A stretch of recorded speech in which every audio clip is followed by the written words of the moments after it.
My own brothers died tragically as well, truth be told.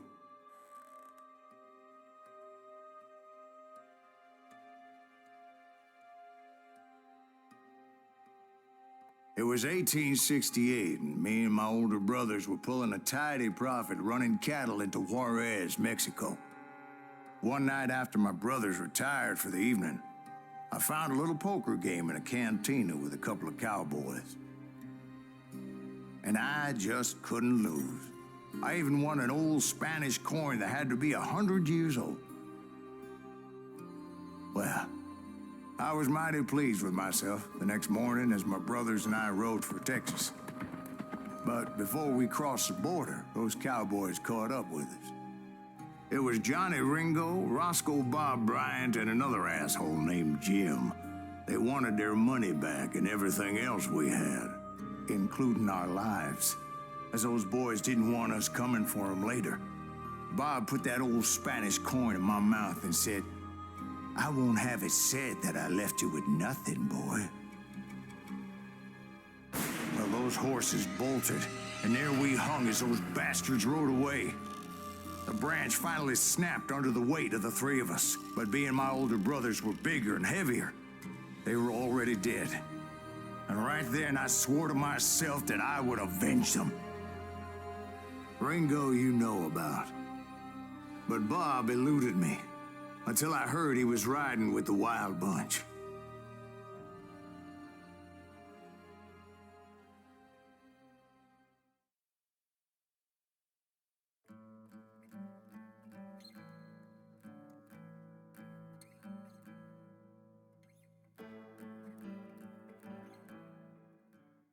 I'd been on their trail for months, ever since they left their hideout in the Bighorn Mountains. Led by Butch Cassidy, they were a loose association of outlaws who robbed banks and trains from Colorado to Montana. Among them was the Sundance Kid, and that murderous hombre I was tracking, Roscoe Bob Bryant. Were you a part of that giant Pinkerton posse after the Wild Bunch? No, boy. A circus like that would have slowed me down. Besides, I wanted Bryant all to myself. I'd heard about a large shipment of gold being transported to Wilcox, Wyoming on the Overland Flyer.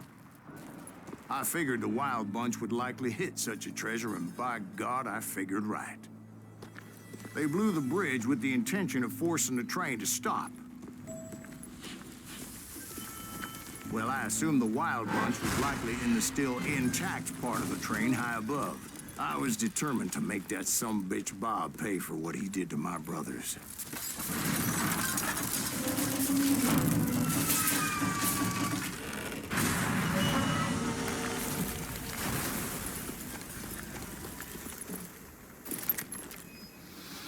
I found the device they used to blow the tracks, so I knew I was headed in the right direction. My ears are still ringing from blowing up that ridge. What'd you say? I can't hear a goddamn thing. Well, I made my way off unscathed and came upon a few members of the gang and had no choice but to dispatch them. From there, I had to negotiate an even more precarious route. But first, I would need to get my ass out of there.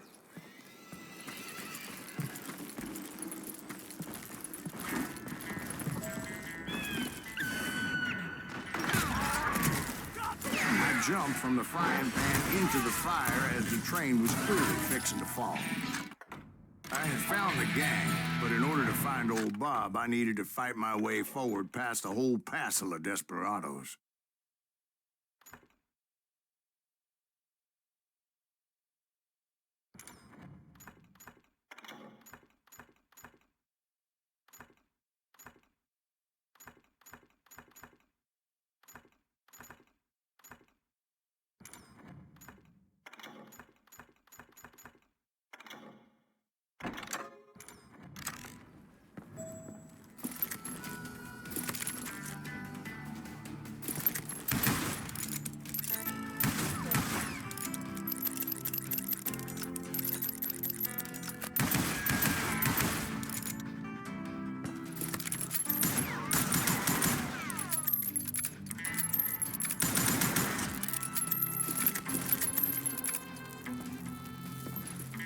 outside, inside, any way I could, I made my way towards my prey.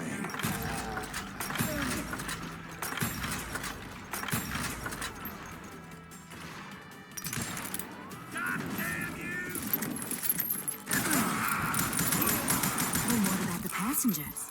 It was mostly a freight train, as I recall. There were no passengers aboard that day.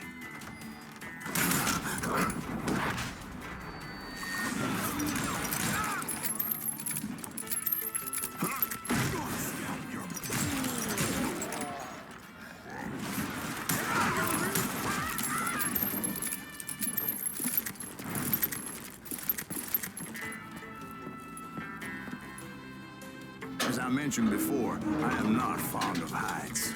But I was too busy dodging bullets to worry about falling to my death. Odds were I was likely to die that day anyway. So I was determined to take down as many of those bastards as I could.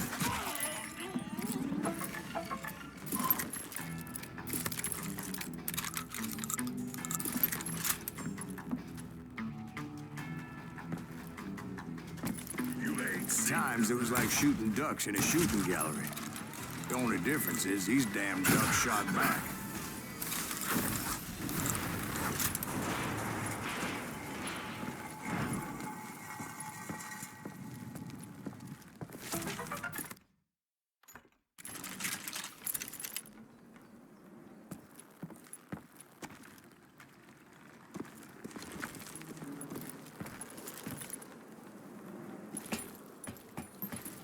I kept hoping the law would show up and give me a hand. You mean like that giant Pinkerton posse that I read about? Did they come riding in, guns a-blazing to help?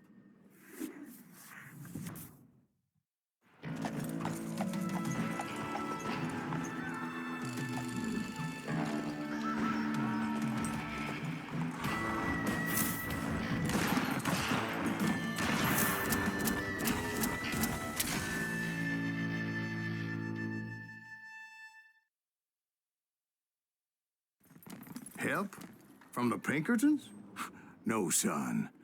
I had to fight the wild bunch all by my lonesome, as usual. Who the hell is that?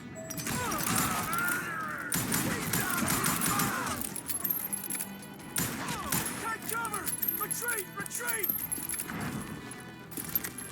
He's killing everybody! Hell's a coming! They'll kill us all! Run! You ready for a belly flop?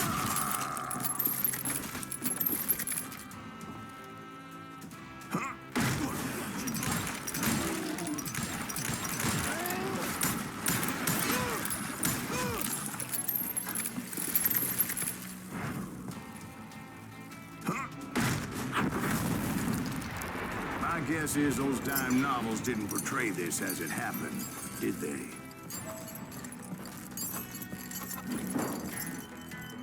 Only a few stragglers were left. I had to cut them down pronto if I was going to stay on old Bob's trail.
Once I silenced all those guns, I went searching for my nemesis, determined to finally have my justice. But the only survivor who welcomed me was George Flat-Nosed Curry. Who was he?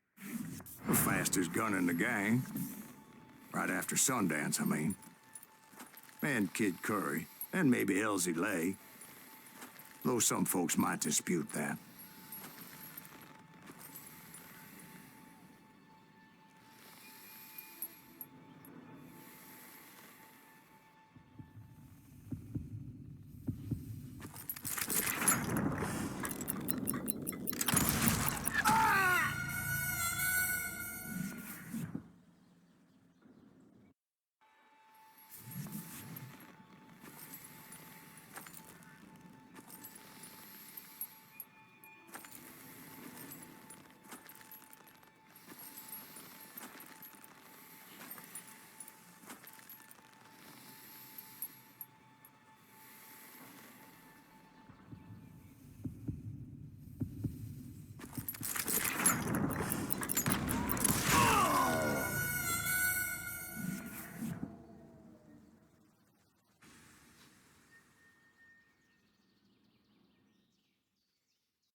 On that very same day, Butch Cassidy and the Sundance Kid decided to leave the Wild Bunch behind and decamped for South America.